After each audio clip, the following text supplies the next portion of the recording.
तो हेलो बच्चों, क्या हाल चाल सभी का? मस्त। चलिए, सबसे पहले आप सभी बच्चों को थैंक यू, क्योंकि इसके पहले वाले वीडियो में आप लोगों ने बहुत सारा प्यार, बहुत से बच्चों ने वीडियो को देखा था, बहुत से बच्चों ने नोट्स को भी बनाया था, कुछ बच्चों ने बताया भी था कि हमने वीडियो को देखा है और नोट्स को बनाया। Thank you.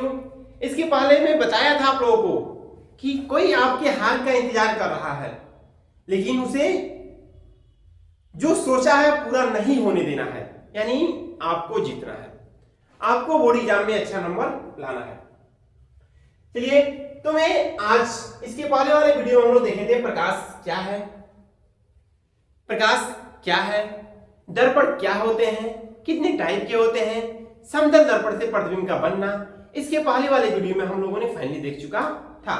आज हम लोग देखेंगे गोलीय दर्पण क्या है, गोलीय दर्पण के कितने प्रकार होते हैं, गोलीय दर्पण से कुछ परिभाषा होते हैं और उससे पेपर में कुछ प्रश्न भी आते हैं, तो एक दो प्रश्नों को भी देखेंगे हम लोग। और छोटे छोटे अच्छे अच्छे प्रश्न हैं और बहुत ही छोटा छोटा इसका डिफाइन भी है। यह है लेक्चर नंबर 2 मेरे प्यारे बच्चे, लेक्चर नंबर 2 है। आज हम लोग देखेंगे लेक्चर नंबर 2, प्रकाश परावर्तन व अपवर्तन का। टाइम को वेस्ट ना करते हुए हम लोग आगे चलते हैं, देखते हैं क्या मिलता है। कह रहा है गोलीय दर्पण, यानी कोई एक गोला, कह रहा है कि गोलीय कांच, गोलीय दर्पण कांच के खोखले गोले का कटा हुआ एक भाग होता है। सबसे पहले तो मैं आप लोगों को दिखा दूं कि यह कहना क्या चाहता है। देखिए, यह मान लिया जाए गोला है कोई, यह क्या है मेरे प्यारे बच्चे, गोला। कह रहा है कि इस गोलीय दर्पण के, इस गोलीय दर्पण के किसी एक भाग को, यह किसी एक भाग को, इस भाग को अगर हम काट देते हैं, इतने हिस्से को बस काट दिए, तो इसी को कहा जाता है गोलीय दर्पण। क्या कहा जाता है? गोलीय दर्पण। दर्पण तभी बनता है जब इसके इस जो कटे हुए भाग के या तो आप ऊपर, या तो ऊपर यानी उभरे हुए तल पर, या तो उभरे हुए तल पर, या तो आप एक और लेते हैं इसके दबे हुए तल पर, इसके दबे हुए तल पर पेंट या पॉलिश करते हैं। क्या करते हैं मेरे प्यारे बच्चे? पेंट या पॉलिश। यह बहुत ही आवश्यक है, पेंट या पॉलिश। अगर यह पेंट या पॉलिश या कलई नहीं चढ़ी रहेगी अगर इसके ऊपर, तो यह दर्पण नहीं मानी जाती है। एक में अंदर और एक में उभरे हुए तल पर। तो ये कह रहा है कि गोले का कटा गया एक भाग होता है, एक भाग होता है जिसके एक तल पर पारे या चांदी की कलई, पारे या चांदी की कलई चढ़ाई जाती है उस पे, यानी उससे पॉलिश कर दिया जाता है। पारे या चांदी की जो कलई होती है उससे क्या कर दिया जाता है? पॉलिश उसके ऊपर कर दिया जाता है। आयरन ऑक्साइड का लाल पेंट कर दिया जाता है। यानी इसके कहने का साफ मतलब है मेरे प्यारे बच्चे कि आप किसी गोले के कटे हुए भाग को उठाइए, किसी भी गोले के कटे हुए भाग को उठाइए, इसके एक साइड में पेंट पॉलिश कलई करना जरूरी है। इसके एक साइड में पेंट पॉलिश या कलई करना जरूरी है। इसी को कहा जाता है गोलीय दर्पण। क्या कहा जाता है? गोलीय दर्पण। कह रहा है दूसरा तल जो हो वह चमकदार होता है, जो चमकदार होता है, यानी एक साइड में आप इसका पेंट पॉलिश करेंगे और एक साइड से प्रकाश जाएगा टकराकर, पुनः उसी माध्यम में वापस चला जाएगा। कभी कभी इधर भी आता है जिसे कल्पना किया जाता है, वह आगे आप समझेंगे। यानी कह रहा है किसी गोलीय दर्पण कांच के खोखले गोले का कटा हुआ एक भाग होता है जिसके एक तल पर पारे या चांदी की कलई पॉलिश करके उसके ऊपर आयरन ऑक्साइड का पेंट कर दिया जाता है, और जो दूसरा तल होता है परावर्तक होता है, और वह तल क्या होता है? चमकदार होता है। इसे क्या कहते हैं मेरे प्यारे बच्चे? गोलीय दर्पण कहते हैं। अगर पेपर में आता है आपके सामने डायग्राम बनाने के लिए, तो आप डायग्राम बना देंगे, आप डायग्राम बना देंगे। अगर पेपर में आपके सामने डायग्राम बनाने के लिए आता है तो ऐसे एक गोला बनाएंगे, इस गोले के एक कटे हुए भाग बना देंगे, एक कटे हुए भाग बना देंगे, एक कटे हुए भाग बना देंगे। इसके ऊपर एक साइड में कलई कर देंगे, यानी पेंट या पॉलिश इसके ऊपर कर देंगे एक साइड में। यह हमारा क्या तैयार हो गया? गोलीय दर्पण। अब गोलीय दर्पण कितने टाइप्स के होते हैं? तो गोलीय दर्पण मेरे प्यारे बच्चे दो प्रकार के होते हैं। गोलीय दर्पण कितने प्रकार के होते हैं? दो प्रकार के। यह जो गोलीय दर्पण है, गोलीय दर्पण, गोलीय दर्पण यह दो प्रकार के होते हैं। एक का नाम है उत्तल दर्पण और एक का नाम है अवतल दर्पण। गोलीय दर्पण कितने प्रकार के होते हैं? दो प्रकार के। एक का नाम है उत्तल दर्पण और एक का नाम है अवतल दर्पण। आइए इसके प्रकारों को देखते हैं। कह रहा है गोलीय दर्पण के प्रकार। गोलीय दर्पण दो प्रकार के होते हैं मेरे प्यारे बच्चे। गोलीय दर्पण कितने प्रकार के होते हैं? दो प्रकार के होते हैं। आप देख सकते हैं दोनों प्रकारों को यहाँ पे, यानी गोलीय दर्पण दो प्रकार के होते हैं। एक अवतल दर्पण और एक क्या होता है? उत्तल दर्पण। यानी जो गोला था उसको जब काटा जाएगा दो हिस्सों में होगा, तो उसमें से एक आपका उभरे हुए तल पे पेंट पॉलिश करेंगे, जिसे कलई किया गया है, तल यानी उभरे हुए, तो अंदर से प्रकाश का जाएगा, टकरा के वापस आएगा, इसे अवतल दर्पण कहते हैं। और एक अंदर करेंगे तो इसे क्या कहते हैं? उत्तल दर्पण कहते हैं। गोलीय दर्पण दो प्रकार का होता है। ध्यान समझिए अवतल दर्पण क्या है। कह रहा वह गोलीय दर्पण जिसका परावर्तक तल दबा हुआ हो, यानी परावर्तक तल क्या हो? दबा हुआ हो। ध्यान समझिए परावर्तक तल, यानी यह हमारे सामने दर्पण आया, ठीक, इसके एक साइड में हम पेंट पॉलिश कर दिए। क्या कर दिए? पेंट पॉलिश कर दिए। जब इधर पेंट पॉलिश कर दिए तो प्रकाश इधर से आके, इसमें तो कोई फर्क नहीं पड़ेगा, इस पे आएगा, टकराएगा, इधर जाएगा, कोई मतलब नहीं, इधर की कोई बात यहाँ पे नहीं होगी। अब देखिए यह जो तल है उभरा हुआ है। कैसा है? उभरा हुआ। यह जो तल है मेरे प्यारे बच्चे उभरा हुआ है। क्या है? उभरा हुआ, यानी उभरा हुआ। अंदर का जो तल है, अंदर का, ये दबा हुआ है। क्या है भाई? दबा हुआ। क्या है? दबा हुआ, यानी अंदर का तल दबा हुआ है। अब इधर से कोई प्रकाश आए और इससे टकराकर पुनः इधर जाए, यानी प्रकाश इधर से गया, इससे टकराया, पुनः इधर गया, यानी इस तल से ना प्रकाश का परावर्तन हो गया, इस तल से ना, तो यह अंदर वाले तल से हुआ। किस तल से हुआ बाबू? अंदर। ध्यान से समझना कि अंदर में अ आता है और इसका नाम भी होता है अवतल। क्या होता है? अवतल। यानी एक ऐसा दर्पण जिसके दबे हुए यानी अंदर वाले भाग से प्रकाश का परावर्तन होता है, उसे हम कहते हैं अवतल दर्पण। अच्छा, एक दूसरी बात, यह दर्पण आपके सामने आया, इसके अंदर पेंट पॉलिश है मेरे प्यारे बच्चे, इसके अंदर पेंट या पॉलिश है। तो जब इसके अंदर पेंट पॉलिश है तो अब इस पर प्रकाश इधर से आएगा, टकरा के इधर जाएगा, यानी यह अंदर वाला, यह दबा हुआ हिस्सा था। क्या था? दबा हुआ। अंदर वाला क्या हो गया? दबा हुआ। लेकिन यह जो है उभरा हुआ। कौन सा हिस्सा है भाई? उभरा हुआ। यानी जब उभरे हुए तल से प्रकाश का परावर्तन हो तो इसमें उ आता है, ध्यान समझना, और उ से होता है उत्तल दर्पण। कौन सा दर्पण? उत्तल दर्पण। बात समझ में आ गई आपको कि अगर अंदर वाले तल से प्रकाश का परावर्तन होता है तो उसे अवतल दर्पण कहते हैं। अगर उभरे हुए तल से प्रकाश का परावर्तन होता है तो उसे क्या कहते हैं? उत्तल दर्पण कहते हैं। चलिए इधर देखिए क्या कह रहा है।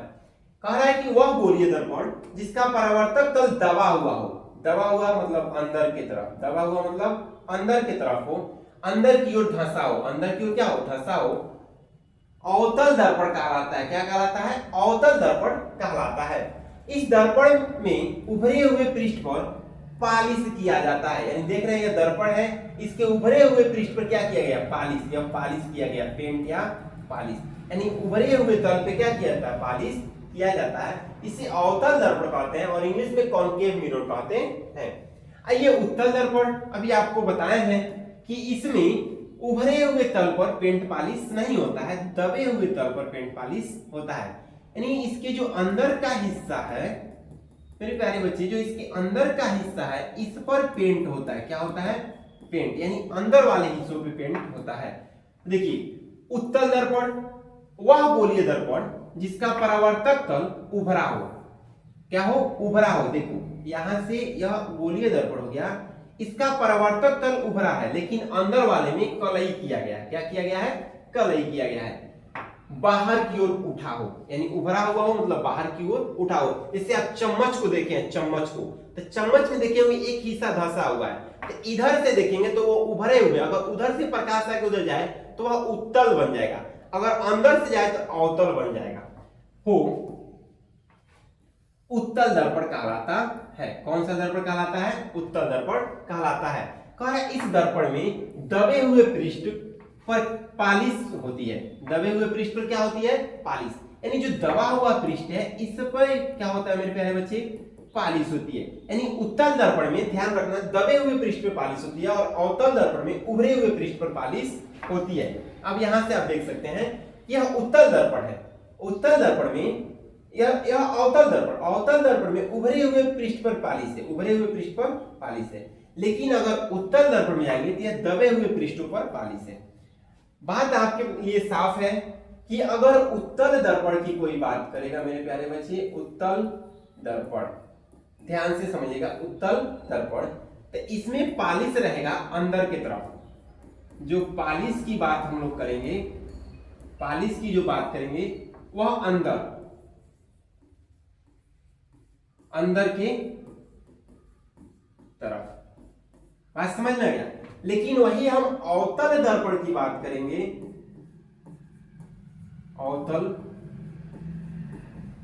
दर्पण की बात करेंगे तो इसमें जो पालिश होगा, इसमें जो पालिश होगा यह उभरे हुए, यानी उभरे हुए तल पर, उभरे हुए यानी उभरे हुए हिस्सों पे, यानी ऊपर के हिस्सों पे क्या होगा? पालिश होगा। बात समझ में आ गया? यानी जिसमें अंदर पालिश होता है उसे हम उत्तल दर्पण कहते हैं, इसमें उभरे हुए पृष्ठ पर पालिश होता है उसे हम क्या कहते हैं? अवतल दर्पण कहते हैं। एक बात और आपके सामने रखते हैं कि क्या कोई प्रश्न कोई करे कि यह कौन सा दर्पण है। देखिए यह कौन सा, ऐसे कोई कर दे कौन सा दर्पण है, क्या यह दर्पण का हिस्सा बन सकता है? कोई भी छोटा सा टुकड़ा रख दे, क्या यह दर्पण का हिस्सा बन सकता है? हाँ, यह दर्पण का हिस्सा बन सकता है। तभी हम बता सकते हैं जब इसमें पेंट पॉलिश हो। जैसे एक बहुत बड़े गोले को हमने रख दिया, एक बहुत बड़े गोले को हमने क्या कर दिया? रख दिया। इसके पूरे हिस्से को हम काट दे रहे हैं, देखिएगा ध्यान से, इसके पूरे हिस्से को काट दिए। जो हिस्सा बना वो दर्पण बना कि नहीं बना? हम सोच रहे हैं कि इसके इस हिस्से को काट दे, तो जो हिस्सा बना वो भी दर्पण बना कि नहीं बना? हम सोच रहे हैं कि इसके पूरे इस हिस्से को काट दे, यानी जो नीचे का बना वो भी दर्पण बना कि नहीं बना? हम सोच रहे हैं कि इसके पूरे हिस्से को काट के इतना ही छोड़ दे, ये भी तो गोले का कटा हुआ भाग है ना, ये भी दर्पण बना कि नहीं बना? हम सोच रहे हैं कि पूरे हिस्से को काटकर इतना हिस्सा ही छोड़ दें, तो यह भी दर्पण बना। यानी इस गोले के कटा हुआ कोई भी हिस्सा, कटा हुआ कोई भी हिस्से को आप उठाएंगे मेरे प्यारे बच्चे, चाहे हिस्सा इतना हो, चाहे हिस्सा इतना हो, चाहे हिस्सा इतना हो, चाहे इतना हो, कोई भी हिस्सों को उठाएंगे तो वह गोलीय दर्पण कहलाएगा। क्या कहलाएगा? गोलीय दर्पण कहलाएगा। जैसे कि आप यहाँ देख ही भी रहे हैं, कह रहा है कि खोखले गोले का कटा हुआ एक भाग होता है, खोखले गोले का कटा हुआ एक भाग होता है, यानी खोखले गोले का कटा हुआ एक भाग क्या कहलाता है? दर्पण कहलाता है। तो उसी प्रकार इसके किसी भी हिस्से को आप उठा लीजिए, इसके किसी भी हिस्सों को अगर आप उठाते हैं, या सब कटे हुए हिस्से इसके आ गए, या सब दर्पण के क्या होते हैं? एक दर्पण बनाएंगे अपने आप में, ये सब हिस्से एक दर्पण बनाएंगे अपने आप में। मेरे प्यारे बच्चे देखिएगा ध्यान से, ये सब एक अपने आप में क्या बनाएंगे? दर्पण। बात समझ में आ गया?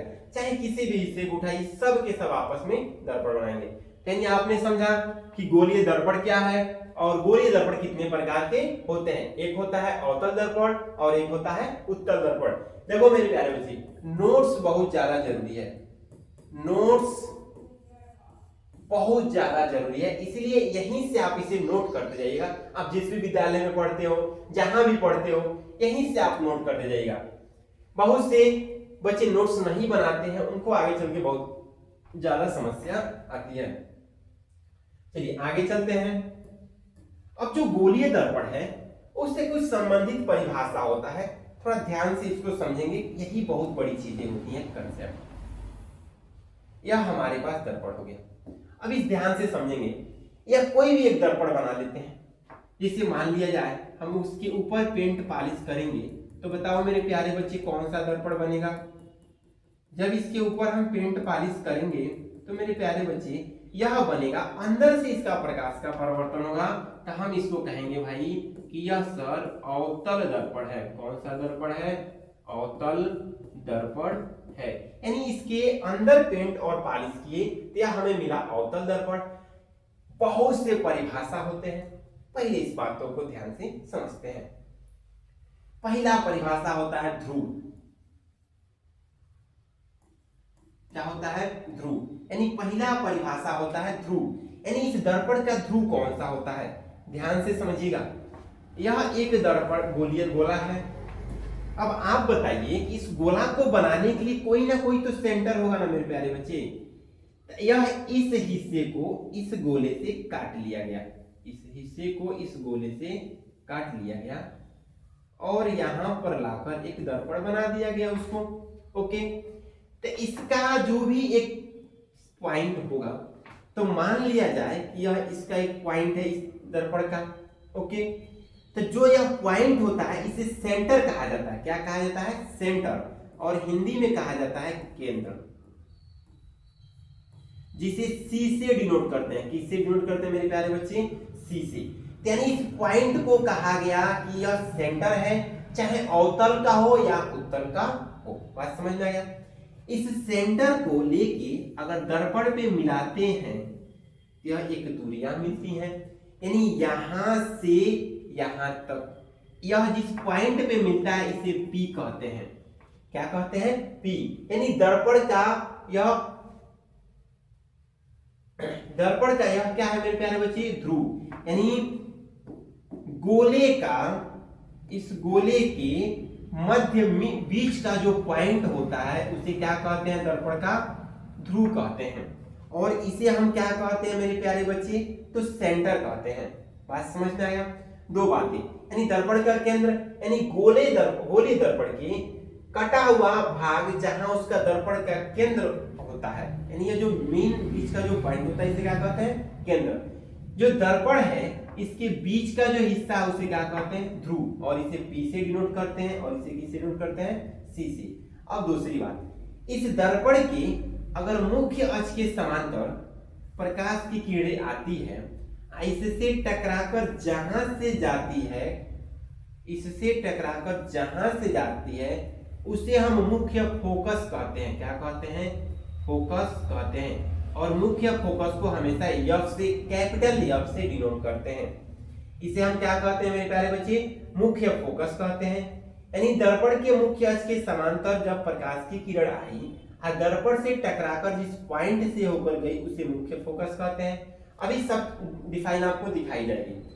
अब यह फोकस यानी मुख्य फोकस और पी के बीच की कुछ जो दूरी होती है, यह मुख्य फोकस और पी के बीच की जो दूरी होती है, दूरी को कहा जाता है फोकस दूरी। और इसे हम स्मॉल एफ से डिनोट करते हैं। किससे डिनोट करते हैं? स्मॉल एफ से। यानी यहाँ पे आपको 4 पॉइंट अभी तक समझ में आया। एक वक्रता केंद्र, एक मुख्य अक्ष, एक फोकस आपको समझ में आया, एक आपको फोकस दूरी समझ में आया। अगला पॉइंट है वक्रता केंद्र और मुख्य अक्ष।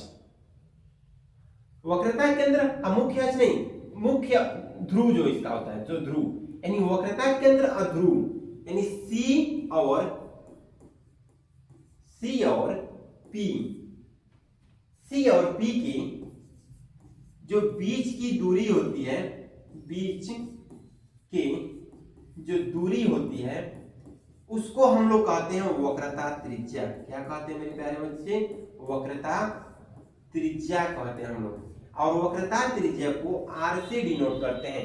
यानी आपको मिला कि यहां से और यहां तक की जो दूरी है उसे हम क्या कहते हैं? r।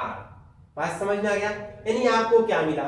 आपको मिला जो दर्पण का ध्रुव है दर्पण का ध्रुव यानी जो बीच बीच का पॉइंट हो गया, दर्पण का ध्रुव कहते हैं P से। फोकस यानी कैपिटल एफ और P के बीच की दूरी को हम क्या कहते हैं मेरे प्यारे बच्चे? फोकस दूरी। क्या कहते हैं?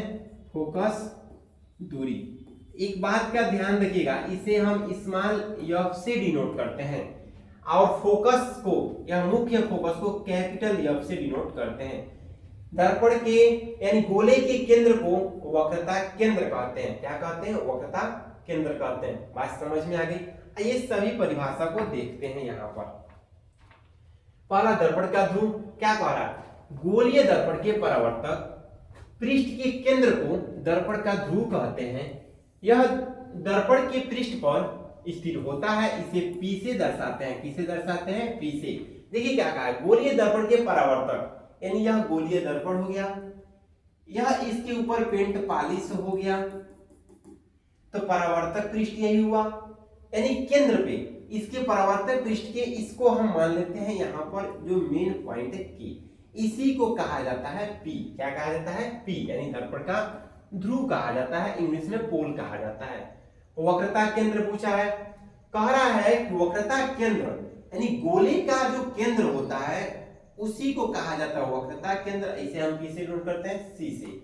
देखिए गोलीय दर्पण का परावर्तक पृष्ठ कांच के जिस खोखले गोले का भाग होता है उस गोले के केंद्र को दर्पण का वक्रता केंद्र कहते हैं। और इसे किससे डिनोट करते हैं मेरे प्यारे बच्चे? इसे डिनोट हम करते हैं C से। यानी उसके केंद्र को, उस गोले के केंद्र जो होता है दर्पण का वक्रता केंद्र कहलाता है।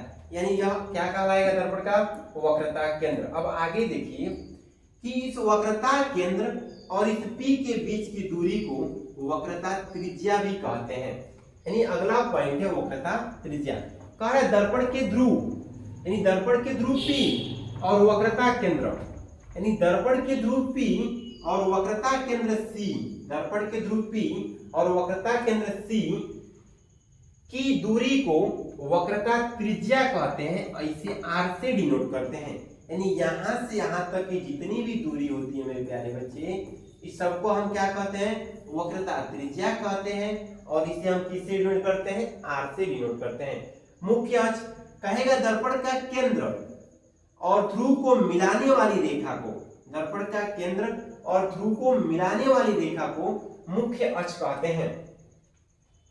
देखिए कह रहा है दर्पण के ध्रुव और वक्रता केंद्र को मिलाने वाली रेखा को दर्पण का मुख्य अक्ष कहते हैं। चित्र में दिखाया है, जैसे यहाँ पे चित्र बन गई है, यह हिस्सा आपके मुख्य अक्ष कहलाते हैं। इसे P और C से डिनोट करते हैं। इसे किससे डिनोट करते हैं? P और C से। P मतलब पोल और C मतलब सेंटर। यानी पोल और सेंटर को मिलाया जाए, मिलाने वाली रेखा को PC कहते हैं, जिसे मुख्य अक्ष कहा जाता है। यानी गोले दर्पण के चार परिभाषा को आपने समझा कि दर्पण का ध्रुव क्या है, दर्पण की वक्रता केंद्र क्या है, दर्पण की त्रिज्या क्या है और मुख्य अक्ष क्या है। आइए थोड़ा और आगे दो परिभाषा और है उसको भी देखते हैं। मुख्य फोकस यानी मुख्य फोकस क्या होता है? देखिए आपको अभी हम जस्ट इसके पहले बताए थे कि यह कोई दर्पण है, इसके एक साइड में पेंट या पॉलिश है मेरे प्यारे बच्चे, और यह इसका मुख्य अक्ष है। इस मुख्य अक्ष के समांतर जाने वाली प्रकाश की किरण दर्पण से टकराकर जहां से जाती है इस पॉइंट को ही कहा जाता है मुख्य फोकस। और इसे कैपिटल F से दर्शाते हैं।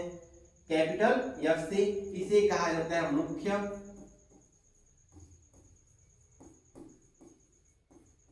फोकस। बात समझ में आ गया? इसे क्या कहा जाता है मेरे प्यारे बच्चे? मुख्य फोकस। और दूसरी बात यह है कि इस मुख्य फोकस और इस P, मुख्य फोकस और P यानी लिखेंगे F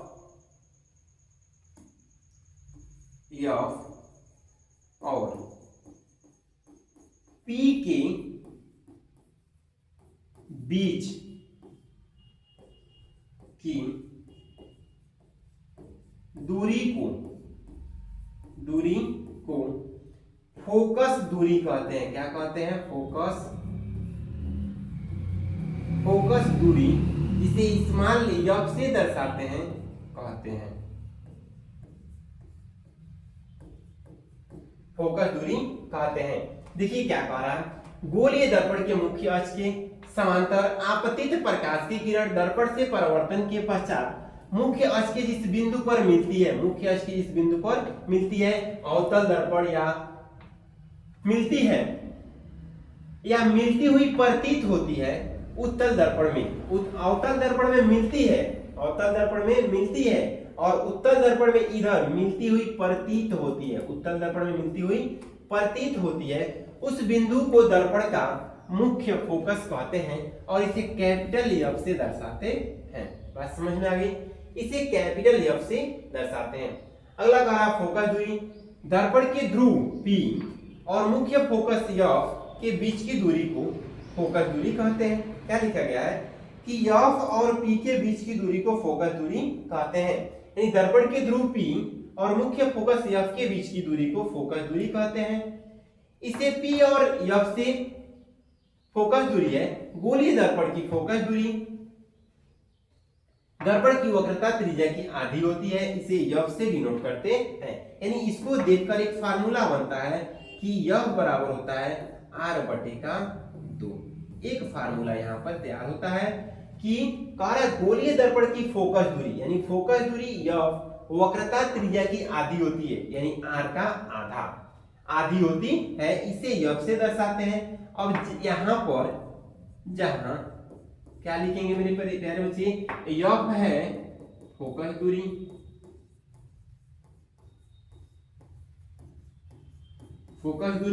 और r है वक्रता त्रिज्या। r क्या है? वक्रता त्रिज्या। यानी किसी गोलीय दर्पण के एफ और P के बीच की जो दूरी होती है उसे फोकस दूरी कहते हैं। एक बात और ध्यान रखिएगा कि जो वक्रता त्रिज्या होती है, वक्रता त्रिज्या जो होती है, इसमें अगर हम 2 से भाग दे दें, इसमें हम 2 से अगर भाग दे दें या कटने के बाद से हमको एफ मिलती है, जिसे हम कहते हैं फोकस दूरी। यह बहुत ही इंपॉर्टेंट है, इस बात का भी आप ध्यान रखिएगा, यह मोस्ट इंपॉर्टेंट है। क्या है मेरे प्यारे बच्चे? मोस्ट इंपॉर्टेंट है। पेपर में प्रश्न इस टॉपिक से बार बार पूछते हैं। आइए हमारे पास कुछ प्रश्न है, उसको हम लोग देखते हैं। कह रहा है एक अवतल दर्पण की वक्रता त्रिज्या। यहाँ पे एक बात को समझिएगा ध्यान से, हमारे पास 2 दर्पण आते हैं, एक आता है उत्तल दर्पण, एक क्या आता है? उत्तल दर्पण आता है, और एक हमारे पास आता है अवतल दर्पण, अवतल दर्पण। अगली वीडियो में यह पता चलेगा कि कैसे माइनस और कैसे प्लस को देखा जाता है। उत्तल दर्पण में अगर r की बात करते हैं तो यह प्लस होता है, अगर f की भी बात करते हैं तो यह भी प्लस होता है। बात समझ में आ गया? लेकिन अगर अवतल दर्पण में बात करेंगे r को तो यह भी माइनस होगा, और f को बात करेंगे तो यह भी माइनस होगा। इस बात का ध्यान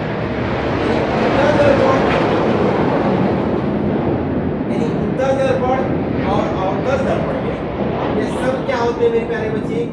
प्लस और माइनस। आपको इस बात का ध्यान रखना है कि उत्तल दर्पण में जो वक्रता त्रिज्या होता है प्लस होता है, और जो फोकस दूरी होती है वह भी प्लस होती है। अवतल दर्पण में वक्रता त्रिज्या माइनस होता है और फोकस दूरी भी क्या होती है?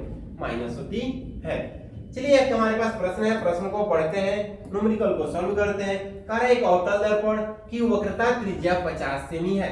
यानी इस प्रश्न को अगर हम सॉल्व करते हैं तो सबसे पहले लिखेंगे दिया है।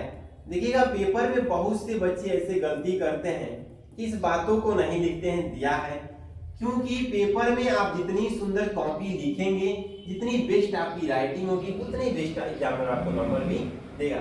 दिया है, क्या दिया है? तो दिया है हमारे पास वक्रता।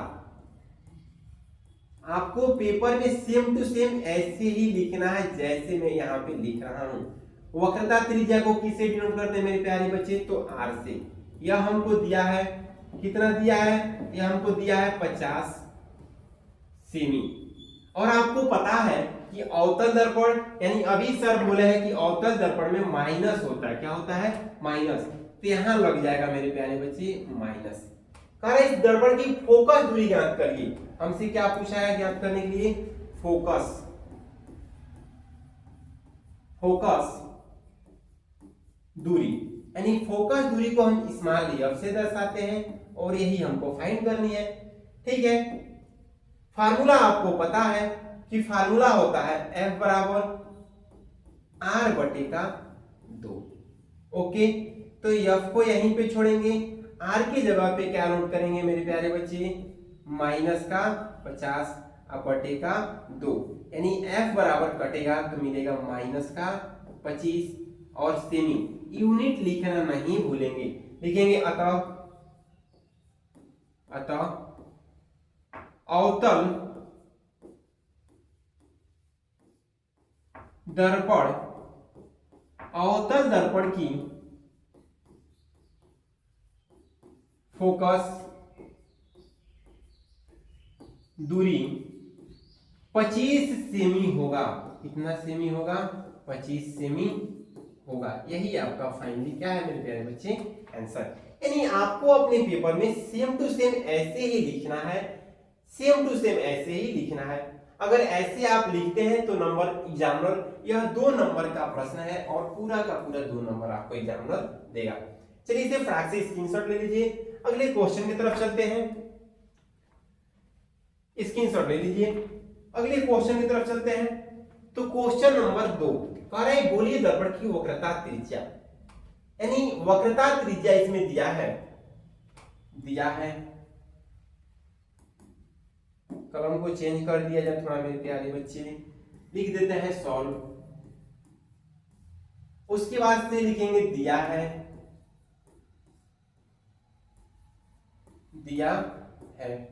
क्या दिया है, क्या दिया है भाई, वक्रता त्रिज्या दिया है, वक्रता त्रिज्या दिया है,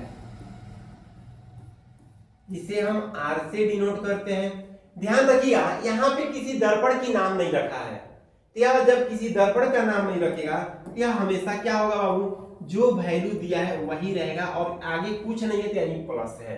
बात समझ में आ गया। पूछा क्या है हमसे, तो पूछा हमसे फोकस दूरी, क्या पूछा है, फोकस दूरी, फोकस दूरी को हम किससे डिनोट करते हैं, F से, यह हमसे प्रश्न किया है। अब आपको पता है कि फोकस दूरी F बराबर फार्मूला होता है मेरे प्यारे बच्चे R बटे का 2, यानी F को यहीं पे रखेंगे, R की जगह पे हम भरेंगे 20 बटे का 2, काट देंगे तो F की वैल्यू मिलेगा 10 सेमी। वही कहानी, यही हमारा क्या हो गया, आंसर हो गया। लास्ट में लिख देंगे अतः फोकस दूरी 10 सेमी होगा, अतः फोकस दूरी 10 सेमी होगा। तो मेरे प्यारे बच्चे आज के वीडियो में सिर्फ इतना ही।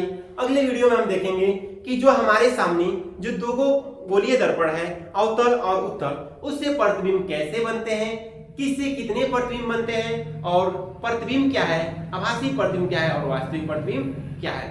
तो वीडियो आपको कैसा लगा कमेंट में जरूर बताइएगा, और आप अपने अंदर एक ऐसा एनर्जी डेवलपमेंट करिए जिससे कि आपको नोट्स बनाना पड़े और अधिक से अधिक समय पढ़ाई पे अपने दीजिए, ना ही कि आप इधर उधर चीजों पे दीजिए।